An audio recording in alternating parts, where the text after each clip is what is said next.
Fala pessoal, eu sou Kelvin Araújo, estamos aqui em mais um vídeo do nosso canal, mais uma entrevista no caso, no nosso canal. Antes de eu falar do que se trata a entrevista de hoje, eu peço para que vocês adotem o procedimento padrão de sempre, abrir esse vídeo, like, ativem o sininho para as notificações no nosso canal. Nos sigam nas nossas redes sociais, Facebook Progland, Instagram Prog_Land. Se você faz música, conhece alguém que faz música e quer enviar resenhas e quer enviar seu material, na verdade, para nós, para resenharmos, na nossa conta do Groover Prog_Land. E também, por fim, acessem o nosso site proglandmusica.wordpress.com se vocês querem resenhas, saberem tudo de lançamentos, recomendações e também entrevistas que não puderem vir aqui para o vídeo, para o canal. Acessem por lá, proglandmusica.wordpress.com. Introdutório feito, eu vou falar um pouco da entrevista de hoje que nós fizemos. Nós tivemos a honra de fazer com Jordan Rudess, né, tecladista do Dream Theater, mas também que tem uma carreira toda, né, como músico para vários outros artistas e tudo mais, e também como artista solo. E justamente como artista solo, a gente fez esse gancho para entrevistá-lo. Ele lançou no ano passado o seu novo disco solo, né, mais recente, Permission to Fly, o seu primeiro álbum gravado com uma banda fixa de vários músicos muito relativamente até conhecidos na cena do rock progressivo. E na entrevista a gente vai falar majoritariamente sobre esse novo trabalho, o processo dele, a diferenciação que ele procurou fazer desse novo disco em relação ao Dream Theater, um pouco do seu processo de composição, mas claro, a gente também vai falar sobre Dream Theater, né? Porque a gente tem que falar sobre Dream Theater, sobre como foi o processo de volta da banda recente agora, um pouco do Parasomnia, novo disco que o grupo lançou no início desse ano de 2025. Processo de volta que eu tô querendo dizer, óbvio, sobre o Mike Portnoy, né? E também algumas trivias sobre a banda, algumas curiosidades, algumas coisas bem legais que eu acredito que quem é fã vai gostar bastante. E também, claro, alguns momentos curiosos da carreira do Jordan Rudess, tocando para nomes como David Bowie, uma história bem legal que ele teve com o Pink Floyd também, etc. E é isso, né? Eu espero que vocês curtam a entrevista. Não deixem, claro, de comentar o que vocês acharam da entrevista e tudo mais, porque a audiência de vocês é imprescindível para a gente continuar trazendo mais artistas internacionais. Fiquem com a entrevista, tenham um bom vídeo. Fala pessoal, estamos aqui em mais uma entrevista no nosso canal. Muito feliz de estar recebendo esse cara aqui hoje, um músico, instrumentista, tanta coisa que é até difícil da gente descrever.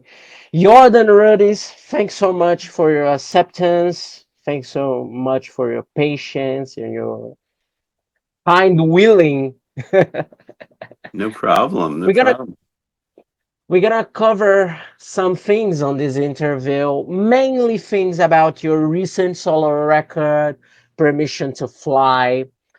My first question is related to that. Some questions are related to that actually, but I had to start this interview talking about this new record because when I heard this one, I was pleasantly surprised because the title, I really like the title. The title is quite suggestive, as it seems like a flight to something different, as something that actually occurred here. Because, correct me if I'm wrong, as far as I concern, and as far as I remember, is your first solo album recorded with a stable, permanent band, solo record, specifically formed for this work. So I like to ask you where the idea to form this band came from, because I really like that band. Joe Payne is amazing. Darby Todd, I have recently seen some of his work with Martin Barr from Jethro Tull, and really great drummer. And And my question is related to that. How this band was formed? It was accidental, this lineup. Did you held auditions for these guys, or did you deliberately put together those names, with Joe, with Yeah, yeah, Darby, with Steve? How was the yeah. process of forming this Good. It's a good core lineup? question. It's a very good question because this album, I wanted it to be a little different than anything that I've ever done before. Um, there was some internal discussion about the idea of forming like a kind of a band vibe, something that could be for this album, but also would have the kind of feeling that it could go on and become something, more timeless, I should say, I guess. But so my intention was to put together a package or a group that could really function as a band sound instead of just a wild Jordan Rudess experience. So, which is fun too, but I was on a different mission. I wanted to first of all create music that was, kind of like my madness, if you will, but also that was a little bit more, maybe let's say, grounded, or a little parts of it would be a little bit more easy to listen to and not so progressive and crazy. So finding that balance was something that I really desired in the album. And so I really thought a lot about the players I wanted to do that. And well, Darby was somebody that I met when I was touring. He was out with Devin Townsend. And we became kind of fast friends, and I thought he was great. And I just thought, man, I'll just ask him if he wants to play on my album because he's obviously so capable and we really got along. And I told him, look, it's going to be, my music can get pretty ridiculous. There's a lot of meter changes and there's a lot of wacky parts and styles and this and that. And he was like, look, they pay me to do the hard stuff. So I was like, okay, great, let's do it. So, and that worked out beautifully. Amazing. And then the singer was something that was really a big journey to figure out and to find. My first challenge was, it seems like everybody who sings these days is a screaming singer. So, rah, rah, rah, making all the weird Cookie Monster sounds and everything, which was not attractive to me. So I wanted to find somebody just with a really great, beautiful voice, with a sound that I could relate to, because vocals are very personal. Like, Yeah. one guy's favorite singer is John Anderson. You talk to somebody else and they don't even like his voice. So it's like you have to find something that really, each composer or whatever has to find a sound that really works with their musical message. So for me, when I finally found Joe, I kind of felt like, wow, like this is like a voice that can express my musical vision. Like his voice is like, to me, is like one of my instruments. It's like this great sound. So I was really, really happy to discover him. Actually, I found him through my friend Roy, who runs Prog Report. You Yeah. might have heard of that group. Roy had mentioned him, and then I thought, oh, I'll listen to that. I'll listen to his vocals, and I thought the sound was great. So I reached out and we spoke a few times, and one thing led to another, and then I had him, kind of like reeled him in, you could say, Yeah. to do this album. And it was just perfect because he turned out not only to have this beautiful voice and be so appropriate for my music, but he's a really good musician, and he's very capable to figure out harmonies and just like contribute a lot to it. It's not like I had to coach him with every moment of it. Some of the rhythms that I might have been worried about, he just, listened to it a few times. It was like, okay, I got this. So that's amazing for me. And then I actually started to get a little worried when Dream Theater was the what was it? The album we were getting started working on a new album. I was thinking, oh, I'm not going to have time to finish composing all the harmonies because I'm going to be really busy. And so Joe was again great because he didn't really need any hand holding. Like he could figure out stuff and offered stuff on his own, some vocal arrangement ideas. So it was perfect.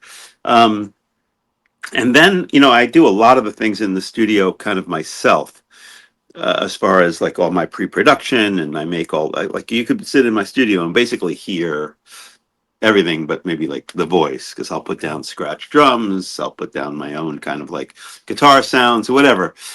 One day I had my friend Steve Judean in here, he's a guitarist at night and a dentist by day. And he was listening to the tracks, and he was like, he said to me, Jordan, he says that the parts you have, the guitar sounds you put, the rhythm sounds are not, they're cool. He said, but why don't you let me do a, why don't you let me do them again with a real guitar? Because some of the stuff I did with my sample libraries and all that stuff. I said, sure, it's hard. It's not, I'll give you whatever you need. Just know that you're stepping into a lot here. He was like, that's okay. I really want to do it. So he took one song, I think it was, I don't know, Into the Lair or something like that. And he brought it back, and I was like, oh man, this is great. And he was Yeah. like, well, I'll do all the guitar parts, the acoustic, the electric, everything. Let me just redo it. I was like, okay, go for it. He did a great Yeah. job. So Steve covered like all the rhythm guitar parts on the album. He did a great job, and I actually probably would have played more guitar on it myself because I've been playing a lot of guitar these days. Yeah. However, a couple of reasons I didn't. One is that I started working on the album and realized that I never really like spent any time learning how to record the guitar. I know how to record all my MIDI instruments really well, but then I thought, oh man, recording a guitar is like a whole nother thing, working with the waveforms and all that. And I was like, I don't know, that's not what I do. So I found a few different leads to play where I could just kind of play it and not have to worry about like punching in or all the different stuff that you need to know how to do with waveforms. So I ended up playing a few leads, and then I gave all the rhythm guitar to Steve.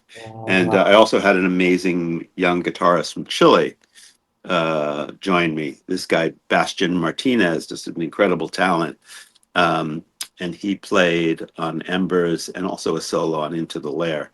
So he was just incredible. And then my daughter Ariana wrote the lyrics for the album. Oh, I was considering maybe writing them myself because I kind of like writing lyrics. But truth be told, I pay more attention to the way the lyrics sound rather than what the lyrics actually mean. So I'm more like a sound writing person. lyrics sometimes could be pretty boring, because music, I always felt like this. I'm not a musician, I'm not a professional musician, but I always felt that writing melodies, it's way more easy because you just can fiddling notes and some ideas. Because lyrics, you have to thinking rhymes, you have to thinking in themes, certain themes. Sometimes could be really pretty That's boring, funny. I guess it depends who you are, It depends what turns you on. I think that maybe I could agree that lyrics could get a little bit more like almost academic in a way. Unless but what about like the rapper guys who just can improvise and just come up with stuff? Like that's probably more like what you're imagining like the musical process to be.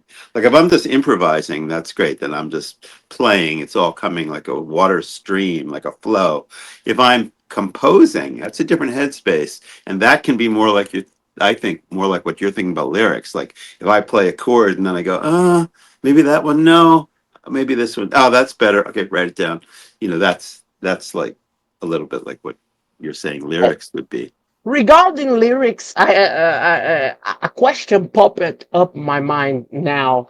You was the only one in Dream Theater who never had wrote lyrics to the songs in the albums. Right, right. Because yeah, and it's kind of funny because in my musical album Like that. creation history, I've written plenty of lyrics through the years, and I actually like writing lyrics.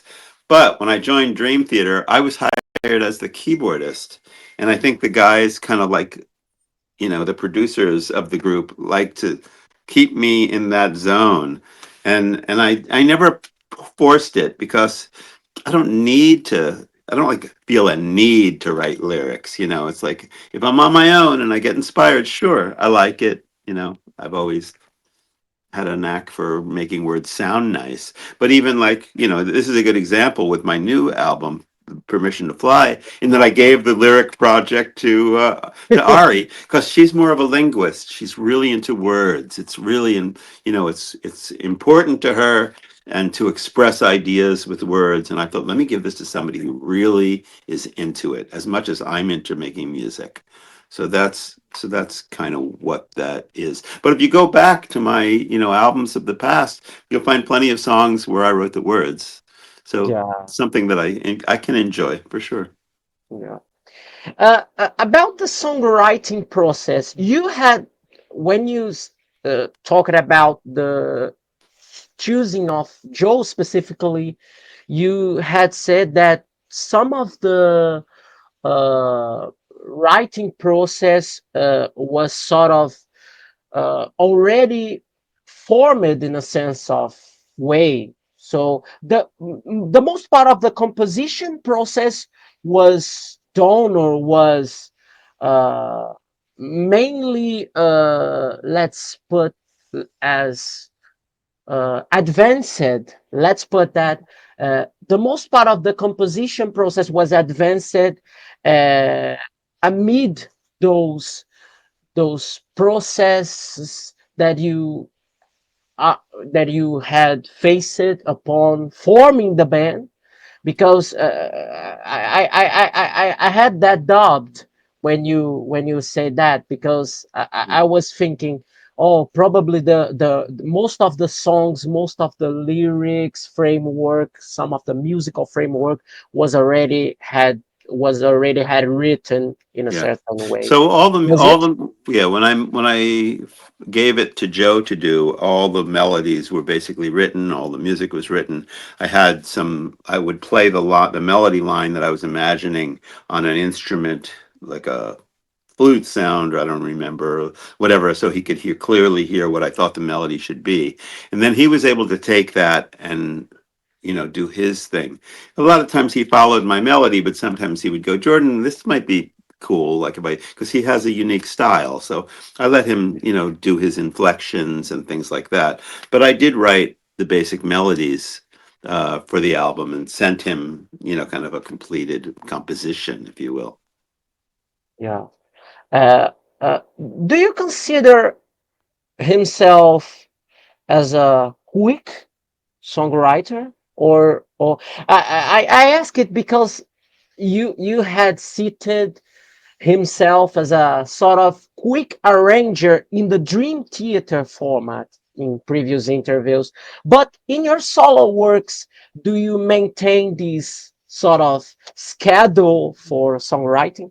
Well, the compositions can get somewhat involved at times, and that's a big process. And because there's a lot of different kinds of music on the album, there's some things that are more like songs, that are more simple songs, and there are other things that are very like adventurous and really complicated. And those things, can really take time. But the way that composition works with me is that I go from almost like extremes. Like I can sit at the piano and I can make stuff up on the spot, and somebody who doesn't know might say, "Oh, what's that?" And I go, "I'm just, playing, right?" So there's that part. So I can just like compose like in a moment, but when I'm in the composition process, then the world slows down. Then it's like, okay, well, I could play that. That's cool.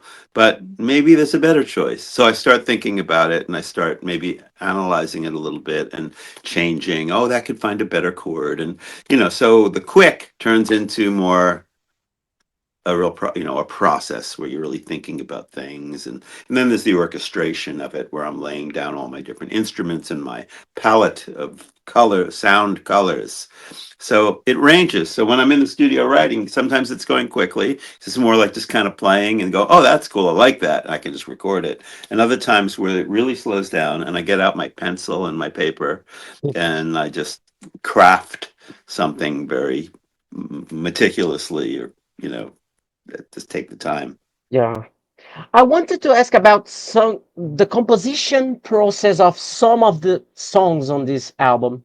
Yeah, I I will ask about my favorite one from this which is what. record, which is Embers. I think Oh, it's phenomenal. I love that song. How was the process of yeah. writing that one? That You was, remember it? yeah, totally. I remember being in here, and I kind of like had the introduction to it, and then I would just didn't take me that long to do it. The chord it kind of flowed, you know, and I would just play some chords in the sections and go, yeah, that's really good. And then I would make a couple of modifications to my faster flow. I would just go, okay, that's good, but maybe I can do something a little bit different. And so I had a little, my music book and my pencil, and as I was creating it, I would write down that succession of chords, and then I could look at it.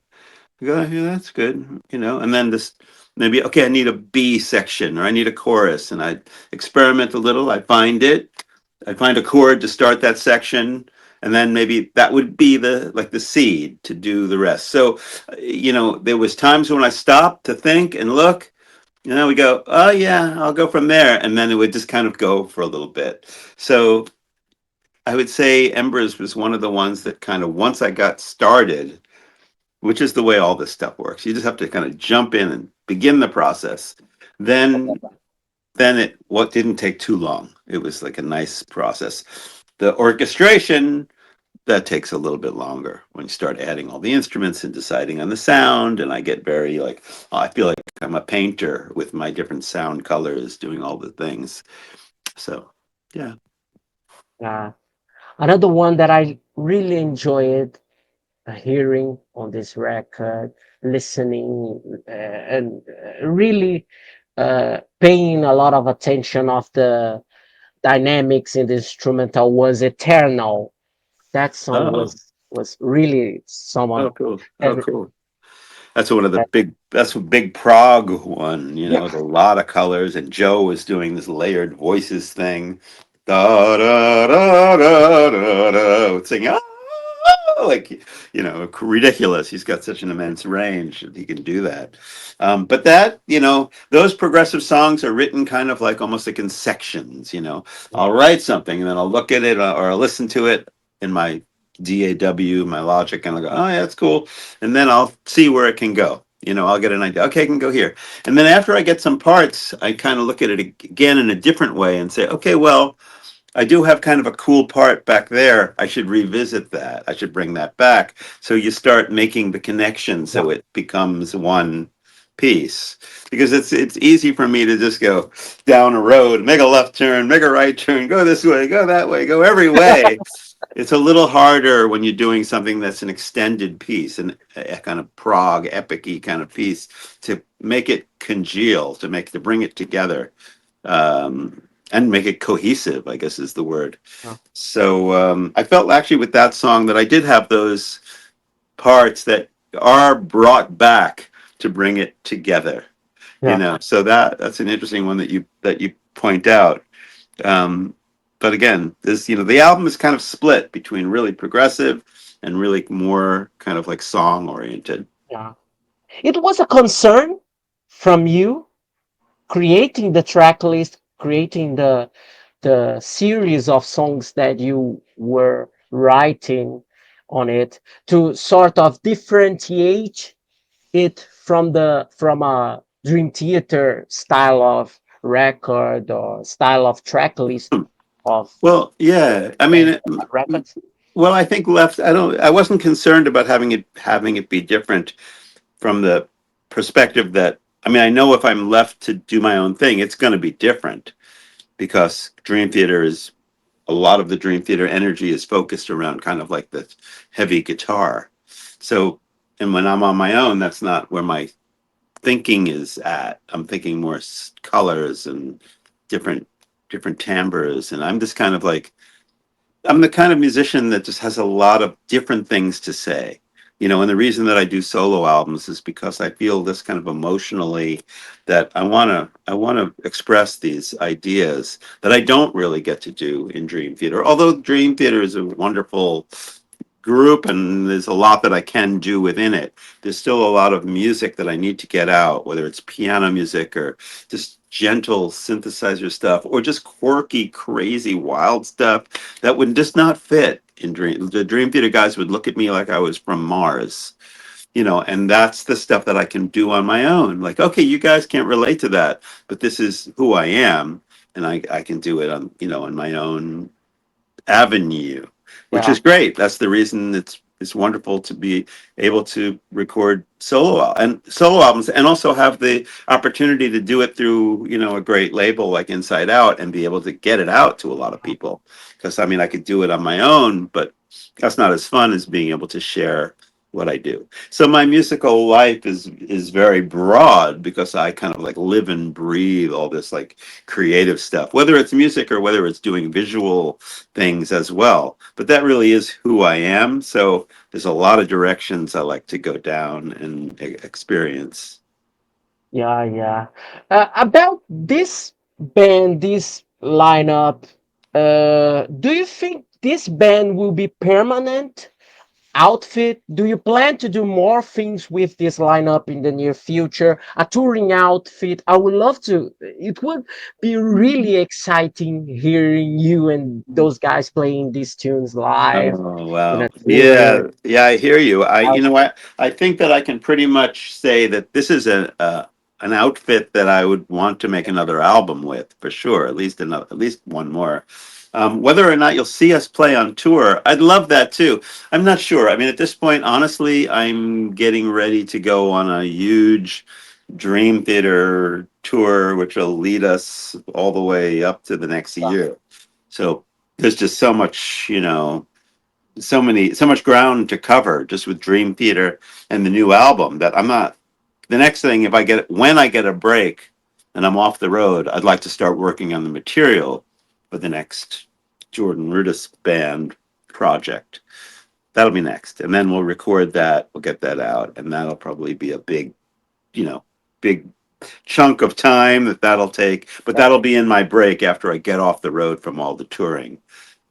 So yeah, I can't promise that I would be able to tour with my own band, because it's a matter of time, and also the finances of doing that kind of thing are very intense, not easy. This year's marks 26 years of you with Dream Theater. Do you remember your first rehearsal with the band after you coming from Liquid Tension Experiment in Yeah, 1998, 1999? I remember walking into the room and thinking, God, that bass player, he's not a tall, bald guy. He's like an Asian with long hair. It's a little bit different. Yeah, I totally remember being in the room and kind of like understanding or getting a feeling for what are the differences between working with John and Mike and Liquid Tension, and then stepping into this room and being part of Dream Theater. And there was a lot of differences, actually, because in Liquid Tension, it was more about every guy kind of coming in and offering what they offer, and everybody throws their either ingredients into a soup. In Dream Theater, James Labrie going yeah, on the well, yeah, but it vocal. was all Dream. I stepped into something that was already kind of like a thing, Yeah, so I was brought into it for the talents and the skills that I have, but I could only shake it up that much, like I've always been someone who, yes, I can fit into this, and I can offer what I offer, and you'll take what you take, and we'll I'll do yeah, I'll do my other stuff when I need to. But and that's not to say, again, the Dream Theater is a big stylistic experience, as we know. There's a lot of stuff, but just because of who I am, there's a lot of other stuff too going on. yeah. So that's just what it Did is. you did you had thought back then if you would be in the band 26 years, almost 30 years later? I think that you probably didn't think that when you first entered the Yeah. band. Like, what band lasts this long? Like, there are none. Nobody does this. You could count probably on one hand what bands would last for this many years. So it's incredible. And I didn't know. Of course, I didn't think of it at all. Just kind of all of a sudden you blink your eyes. It's like you're a lot older, or you've been in a band for 26 years. It's Yeah. phenomenal the way life works. I mean, I look in the mirror and I go, wow, am You I had still Mike. You had 18? Yeah, you had Mike returning now, so you all seem really happy with his return for a lot of reasons, of course. He described it in a very recent interview, his 2010 departure as a selfish move. He described it himself as the move of leaving the band back then. Was it comforting personally for you to have him back after so many years apart?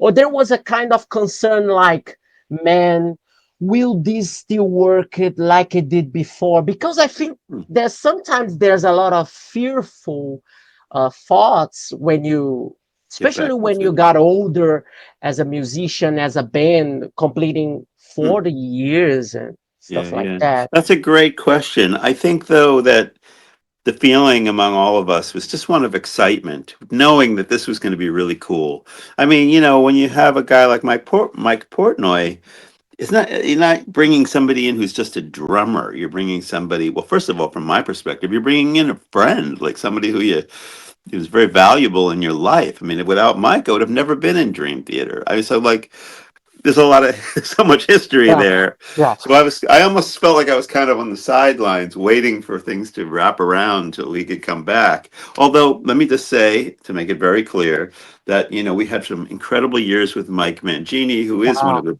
greatest drummers on the planet Earth. We had a wonderful time. We won a Grammy. We wrote some great music, and not to take away anything from that whole period of time.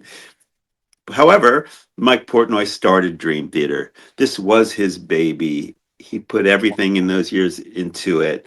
And knowing he was going to come back to put everything he's got into it again, that was major. And that was a great thing. And he came back at a time where we were working on this parasomnia concept, which was perfect because he loves the theatrical, the cinematic, and that concept really, I think, made him really excited. So he could put all his talents into the album project. And then, of course, when it comes to playing live, I mean, he writes our set lists, and he's a full kind of like package deal. He's got a lot of talents. This new one set list, he done everything. He had choose the songs, all Yes, the yes, songs. he chose the songs. Of course, we have to say, we can say yes, no, maybe, and express our opinion. But he basically laid it out. Everybody's happy with what he's really good at it. He spends the time. There's a lot to putting a set list together for Dream Theater, partly because the songs are so long, and you have to give the fans what they want, and play songs that are right for the year that it is, for the places that we play, and there's so much that goes into it to find the balance. Make sure you play something off of the different albums, and there's so much consideration when that goes. So we were happy that he loves it. He liked to take that on. Yeah. I will use it as a hook for my next question Sure. about regarding a little bit of fan staples, fan favorite things. There's an album from Dream Theater that you personally feel it's sometimes overlooked by the fans, but you look at it and think, man, people should see this one more as their favorite or stuff like um, that. Do you feel yeah, that way so about some record? I do feel that way, actually. I think that people will eventually, some people already do, but people will go back to the astonishing and really give that another shot, because it was kind of like written off pretty quickly because it was so different than what we usually do, and it had this story or whatever. But the music, I really think that that's some of our best compositions in that album. So that's one that I hope, over time, people realize that it is kind of a really cool Dream Theater offering. And you think you have that opinion on a song personally? You cited an album, Yeah. but a song, do you have that feeling? A personal song, if you pick up one, One Dream Theater song that didn't get the, yeah, somewhat overlooked by the fans. Could I be don't know. from Mike Mangini's period, from Kevin Moore's period, Derek period, of your period. Um, I ask it because are plenty of albums, are plenty of songs, you know. yeah. I don't know. I can't think of any right now that I feel that way about. I mean, there's some that were really cool that we don't play live that I feel like, it'd be cool if we could, but there's different reasons why we don't. Like Blind Faith was a really cool song, you know. Oh People yeah, liked it. It's kind of almost like an underground progressive hit, you know, yeah, and yeah, yeah. we don't really play it live, but I think that was a pretty special, cool song. About the Dream Theater, one thing that I always found really cool that you say, somewhat insane, let's say that, is the fact that you always say in interviews that you record keyboard lines and solos in Dream Theater in one take or in just a few attempts. You don't have take much time to create a keyboard part, as I had said in another question. Is Mm-hmm. there any track that you remember particularly that you had a little bit more time, uh, more hard time? It You felt more of a difficulty with creating the keyboard part or creating Yeah. helping the others to arrange the track. Yeah. You know, my role as a keyboardist is really interesting from the point of view that, you know, I'm kind of like the keyboard player with the pianos and the organ, and then I'm the orchestra playing like the strings and the horns, and I'm the choir playing the vocal kind of choiry parts, and I play special effects, and there's a lot of different things that happen as the keyboard player who is coloring the album. Once the guitars, bass and drums are down and the vocals, then it's time to put all the colors on it, which make it almost like shift the stylistic direction. If I put an organ on something, it's going to lock it into a certain kind of sound. But then if I put a spacey pad on it or some other sound, it could give it a different impression. It's an interesting role. And some of those choices and that experimentation takes a while because we'll try something and I'll go, oh, you know what? That's really cool sounding, but that's not maybe the direction that we want to go in. Or John, as the producer, will say, you know what? Maybe you just will just double the line that come up with a heavy sound, and that works better for what it is rather than trying to like to orchestrate something. So it's a lot of my role is very much like to offer things that create the style that we want, that go down the musical road that we want to go. And again, I could play strings. Okay, no, let's not do strings. Let's play like distorted organ, or let's just do it piano, or let's do it this or that, or whatever. So a lot of that. As far as solos go, yeah, a lot of times, like it's funny. Like a lot of times, I'm really comfortable with the first solo that I play.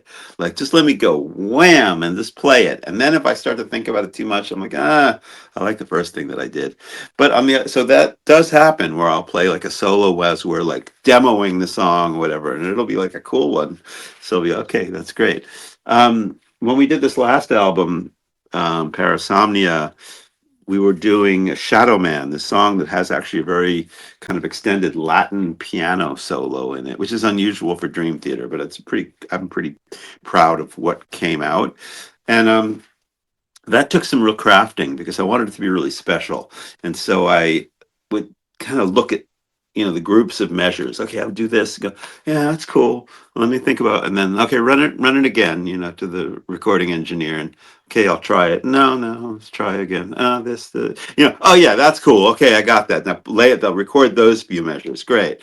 Okay, let's look at the next bit. So it was very much like that. My composition process is very different depending on what I'm doing. Like I'll literally have a music notation pad and a pencil right behind me, and I'll sit there and do that, like really old school. And sometimes I'll just do it into my recording software, like a little bit at a time, you know. Okay, that's cool. Now punch in and do a little bit more. Oh, that's good. Yeah, you know. So for that solo, a Shadow Man solo was very much, okay, get that little bit. Oh, great. Okay, get that. And then after a while it's done. And I go, okay, that's it. Now I got to learn how to The- play it all the way through, you know. So that's interesting. That'll yeah. happen soon. I would like to now about talk about a really curious gig that you had played with David Bowie, right? Mm, I remember there was a story.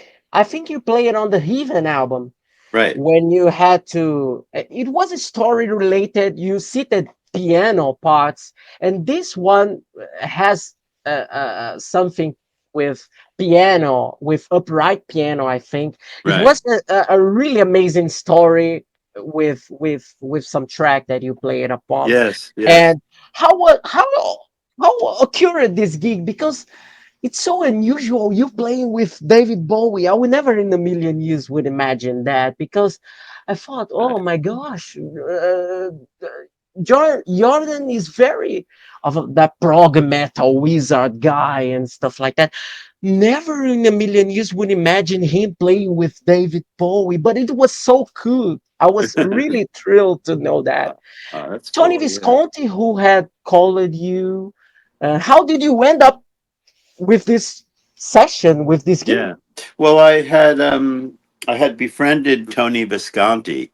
Actually, my wife met him in some doctor's office here in town where I live, and then so we got hooked up to talk, and then Tony wanted to meet me, and so I went to his studio, which is kind of was in my neighborhood, and and then we hit it off. We were, you know, fast friends, and he invited me to participate in some of the recordings he was doing at the time. One of the groups I did some tracks on that he was producing is called Prefab Sprout. I don't know if you ever Yeah, heard of them, but it was pretty fun. yeah, I laid down some tracks for him for that, and that was great. And then he had me playing and writing a little bit for Annie Haslam.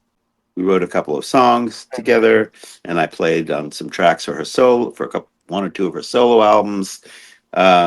And so we had the experience working together. So then, you know, I went off and did my Dream Theater thing for a while, and then one day he called me up and said, "Hey, you know, I'm sitting here working with David Bowie on the next album, and I'd really like to bring you in to work on it with me." He said, "You know, we're trying to figure out what direction he should go in, and I figure if I bring you, you're flexible. You could go in whatever direction, or you know, it would be a nice thing."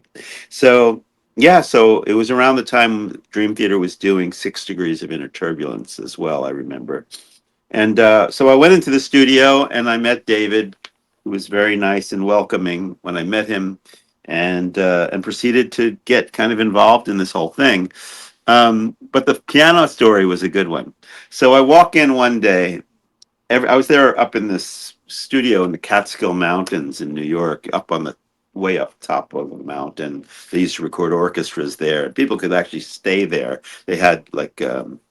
places for people to just spend the night and everything. So one of the days I was recording, like the fourth or fifth day I was there, I walk in the morning, and there's this big guy sitting at a upright piano in a room with a very nice like baby grand piano and an upright piano with the lid off. And he's tuning the pianos. At this point, he's tuning the upright piano. And I thought, Mhm. oh, great. Today's piano day. I'm going to get to play the piano. And I thought, oh, I'll probably end up playing the baby grand. It's got a nice, you know, nicer sound. And I said, I walked in and I saw Tony Visconti. I said, "Oh, so we're going to do some piano?" He says, "Yeah." He says, "The guy's putting David's tuning onto the upright. And then so, you know, maybe you'll play the upright." I was like, "Well, okay." You know, I'm at this point, I'm the studio musician. You do what you have to do. So I was like, okay, great. So David's there now, and they're doing this song, which is called "Slip Away." That's the one on the album.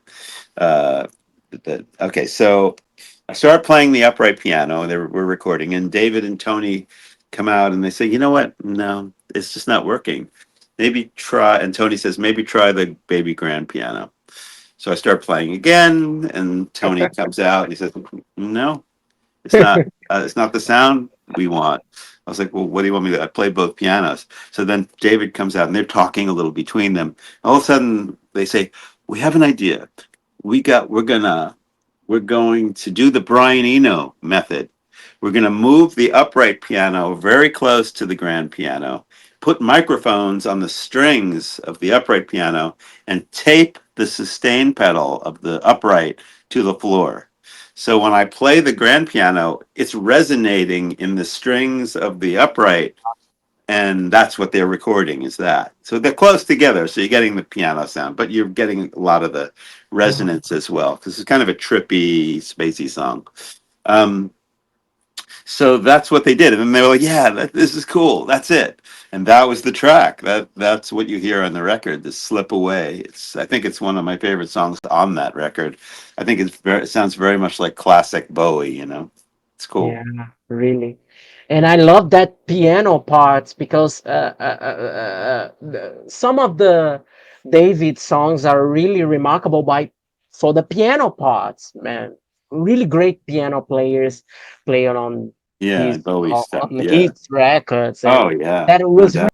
Cool, Is cool. there any other artist that you would like to work in the future that you haven't got the chance If for we go now? back, if we go back in time, maybe I'd like to do some jamming with Jimi Hendrix. That'd be cool.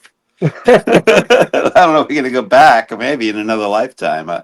I don't know. Um, I mean, there's plenty of wonderful artists out there in the world today that would be fun to work with. I don't have anybody particularly that I gotta work with him.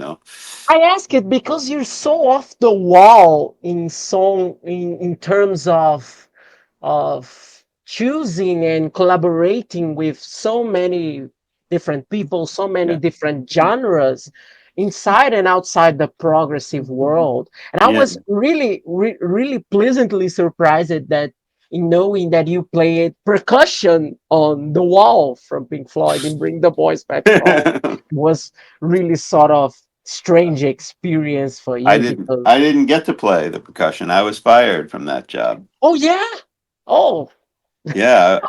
why did you get fired?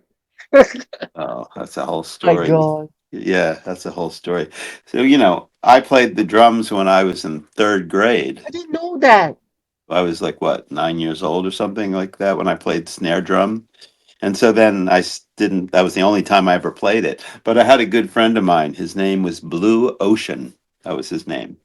And he was called up one day to get together like 12 snare drum players for this session. And I just happened to be hanging out at Blue's house that day. And he said to me, he would call me kid. He was a little older. His story was that he played the drums in the studio band of the Monkees. He did some recording. I don't know if it was true, but that's what he said. He's no longer alive. Anyway, so he was like, "Hey, kid, come on, we're going." I'm like, "Where are we going?" He said, "I got a call. I got to get a bunch of snare drum players together and go down to the whatever the name of the studio was." He said to me, "You play drums, right?" I said, "Well, I played when I was in third grade." He said, "Great, come on, let's go." So I thought, okay, I'll go. So got to the studio, beautiful studio, great place, and got behind, and they told me to go over there, and there was a snare drum set up with some drumsticks, and Bob Ezrin was in the front, and I'm just hanging out, like he was like, "Come on, let's go." Well, sure. So I started playing, and he said he looks at somebody, he says, "Oh, you know what? I don't need you." And then I play a little bit more, and he looks at me, and he says, "You know what? You can go relax in the control room." I was like, "Okay, cool," because I didn't know we didn't know what the session was. I didn't know what it was. So I'm sitting there, and I wasn't insulted at all. I don't play the snare drum, Mike. Maybe I kind of remember, but I, don't play. So I was hanging out in the control room, and I'm hearing this "Bring the boys back home," and I'm thinking, "What is this? This is weird, weird session." But a big studio, big control room, and then they rewind the tape, and I think I hear something like, "Mother, do you think they'll drop the bomb?" I'm going, "Wait a minute." I said to the guys, "What is that? Is this Pink Floyd?" I said, and the guy was like, "Yeah, yeah." The engineer was like, "Yeah, shh." I was like, oh wow, Keep it cool. quiet. I was like, cool, wow. Yeah. What is this bring the boys back home part? Is very odd. They're like, yeah, it's a little strange. Anyway, but that's I almost got to play on it, but I was there for the sessions. It was not quite my claim to fame, but it's a fun story to talk about. Yeah. Like about penultimate question about your keyboard rigs.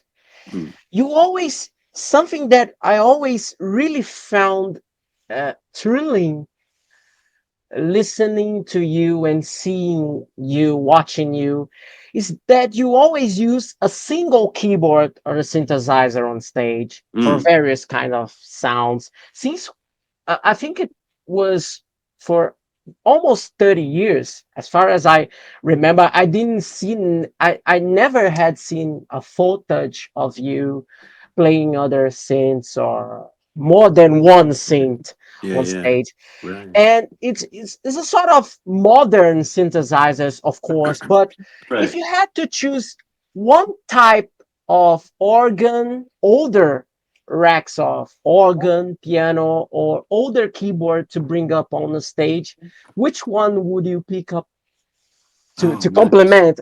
Because I always felt, oh, I would love to see Jordan playing on stage with two keyboards, this modern one, this high Yeah, tech yeah, one, and another sure. one. Yeah. Well, I have, like on this last tour, or in the tour we're on, so I have my Korg Kronos, which is the main keyboard I play, kind of like the mothership keyboard, if you will. And then behind me, I have my Continuum, right, which is a Wow. kind of cool controller keyboard that you slide on. It's very great invention. And underneath that, I have a lap steel guitar, which I play as well.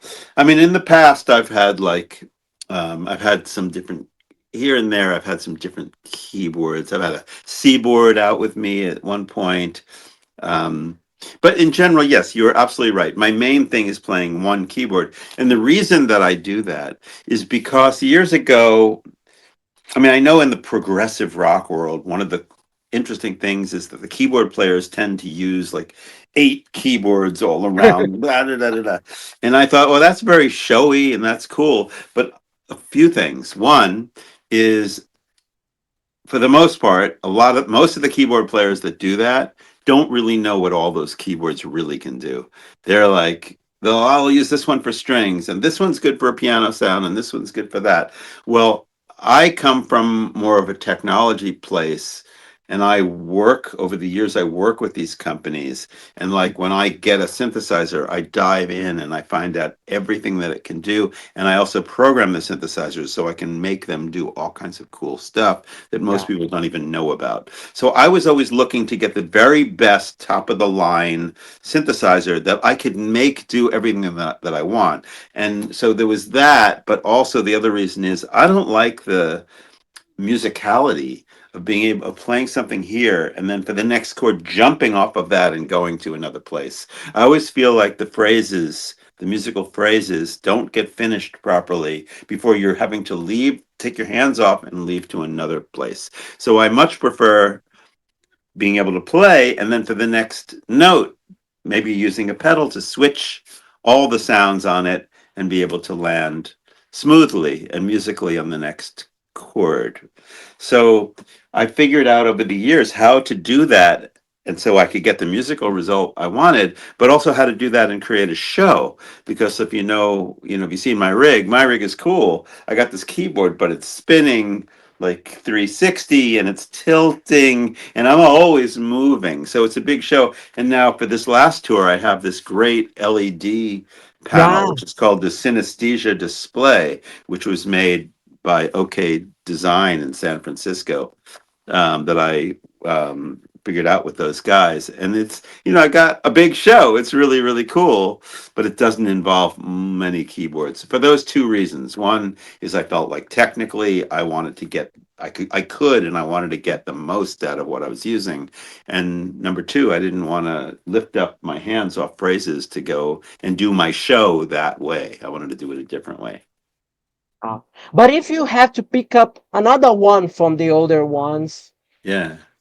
Which You one? what? Well, yeah. So, like in the studio, I'll use all kinds of stuff. I'm playing very cool, like Hammond sound. I've got a Hammond Also, X5 organ, you and really yeah, in a studio setting, you use the real older ones styles of I have. keyboard. I've used like a B3, and Oh, this last album I used a beautiful Yamaha C7 piano, and I brought my oh, Mini Moog, and I use them. It's cool. It just so happens when I play live, I feel like okay, now I oh, can put it all in my mothership keyboard and make it all happen. But yes, there's no reason when you're in a studio setting to not say, hey, you know what? Let me dust off this Mini Moog because it sounds cool and use that. It's fun. So, I mean, if I had to take one of the keyboard, in a, I don't know, it was just I had to do it or whatever. I probably want to take the Minimo because it's so cool. It was my first love of synthesizers. It just means a lot to me. Although, yeah. I can make that sound on my Kronos pretty much, and you can't totally. The audience doesn't know really the difference. It'd be more visual. So. Yeah. Last question. I generally ask to the artists if you had to define your sound and style in a movie, what would it be? But I will ask you in a sort of a more broader sense of question. If you had to define yourself as a keyboardist in a movie, what would it be?